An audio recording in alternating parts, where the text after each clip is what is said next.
आज आपको छठ पूजा उसकी बहुत बहुत बधाई और आपके माध्यम से समस्त समाज को इस पुण्य अवसर की बधाई देता हूँ, शुभकामना देता हूँ।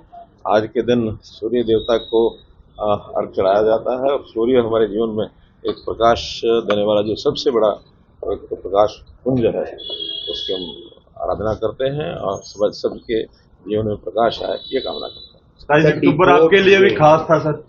27 अक्टूबर 2014 आपके लिए बहुत अच्छा आपने याद कराया। दोनों ही दिन हैं, 27 अक्टूबर भी है, 26 भी है। मेरा जो पहली बार शपथ हुई थी 2014 में वो 27 अक्टूबर को हुई थी और जो दूसरी बार 2019 में शपथ हुई थी वो 26 अक्टूबर को हुई थी। तो कल भी बधाइयाँ मिली, आज भी बधाइयाँ मिल रही हैं।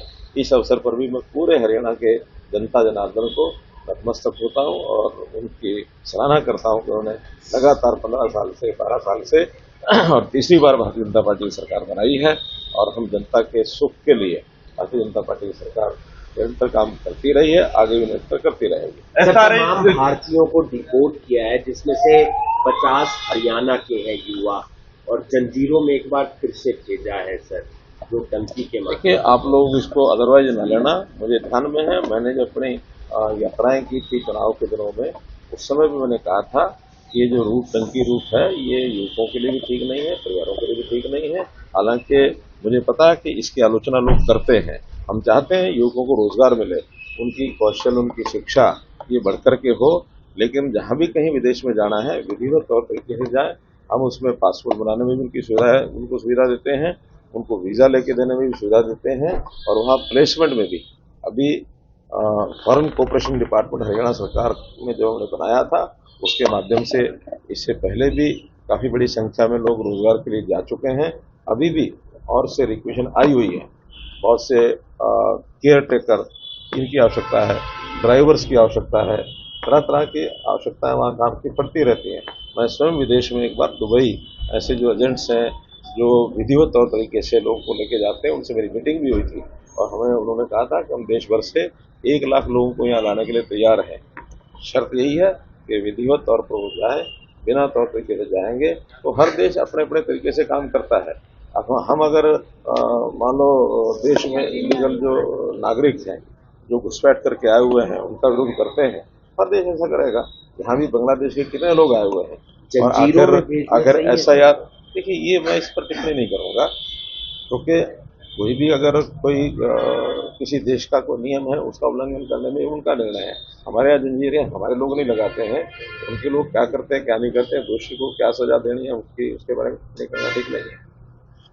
सर, धान को लेकर लगातार किसान परेशान चल रहे हैं और कई तरह के धान घोटाले हो चुके हैं, हर साल ही होता है। अब की बार तो बहुत ज्यादा किसान परेशान। ये बात ठीक है कि इस बार वर्षा देर तक आई है और जब देर तक वर्षा हुई है तो धान की जो मॉइस्चर वो ज्यादा थी और ज्यादा मॉइस्चर का धान कोई भी आड़ती भी नहीं लेगा, कोई मिल मालिक भी नहीं लेगा और बिकना भी नहीं चाहिए। उसका कारण है कि अगर मॉइस्चर का धान जाएगा तो पैकिंग के समय या उसकी जब भी उसकी मिलिंग की जाएगी तो उस मॉइस्चर के साथ धान खराब भी होता है और खराब होगा तो ये नुकसान देश का नुकसान है, किसी के भी काम नहीं आएगा।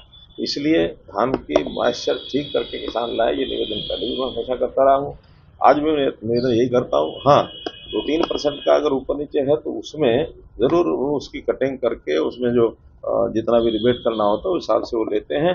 वो एक फार्मूला सेट है। 1% धान की मॉइस्चर अगर ज्यादा होगी तो 25 रुपये क्विंटल उसका वो काटते हैं, ये नियम बना हुआ है। इस वो भी 2 या 3%। अगर 17% से 25% मॉइस्चर होगा तो वो कहीं भी उसका कोई लाभ नहीं है, वो तो पानी बेचने वाली बात है। इसलिए मैं किसानों से भी निवेदन करता हूँ, मंडी के लोगों से भी निवेदन करता हूँ, आड़तियों से भी करता हूँ, मिलर से भी करता हूँ कि जो पैरामीटर्स हैं उसमें जितनी छूट है उसके हिसाब से ही काम करें, उससे ज्यादा नहीं। ऐसा देश भर में ऐसा रहा कि 10 स्टेट में करने की इलेक्शन कमीशन ने घोषणा की है। तो निर्वाचन आयोग का निर्णय है, बिहार में वो कर चुके हैं, कुछ प्रदेशों में पहले शुरू किया है और आज सिर्फ 10 प्रदेशों में और वो प्रेस कॉन्फ्रेंस करके करने वाले हैं। ऐसा मैंने भी समाचार पत्रों में पढ़ा है क्योंकि ये निर्णय चुनाव आयोग का है और ये चुनाव आयोग समय समय पर ऐसा करते रहते हैं क्योंकि उचित वोटर जो है उसी को वोट डालने का अधिकार हो। जो इलीगल वोटर कहीं दर्ज भी हो गया तो उसको खत्म निकालना ये देश के हित में है, समाज के हित में है, हमारे डेमोक्रेसी के हित में है। इसलिए जनतंत्र को अगर बनाए रखना है तो इस प्रकार से जो गलत ढंग से वोट बन गए हैं उनको समय समय पर निकालना हटाना ये चुनाव आयोग के तंत्र का काम है। 2 मामले सामने आए सर, दोनों आत्महत्या से जुड़े हुए थे। विपक्ष कह रहा है या तो सीबीआई से जांच करवाइए या फिर सिटिंग जज हाई कोर्ट या सुप्रीम कोर्ट के जज से जांच। ये देखिए प्रदेश की हमारी जो न्याय व्यवस्था का उनका विषय है, जैसा वो चाहेंगे वैसा करेंगे, और जो अगर डिमांड किसी ने की तो जरूर वो विचार करेंगे। नहरों के लिए आप एक प्रावधान लेकर आ रहे हैं, तो क्या दुरापा है यमुना को किसी भी जिले का जो होगा वो क्या रहेगा? हमारा जो एनवायरमेंट डिपार्टमेंट है उन्होंने एक सर्कुलर निकाला है जो मैंने पढ़ा है कि जो पानी अपस्ट्रीम से आता है वो पैरामीटर्स के अंदर आए, सीओडी उसका जो है वो आगे नीचे वाले डाउन स्ट्रीम के जिले हैं वहां तक वो ठीक पहुंचे। डाउन स्ट्रीम के जो जिले हैं जहां वो एंट्री होती है उनकी शिकायत करने पर जो अपर स्ट्रीम के डिस्ट्रिक्ट्स हैं अगर उन्होंने पानी को ध्यान रख के नहीं नीचे भेजा तो उनके खिलाफ कार्रवाई करने की बात उसमें कही गई है।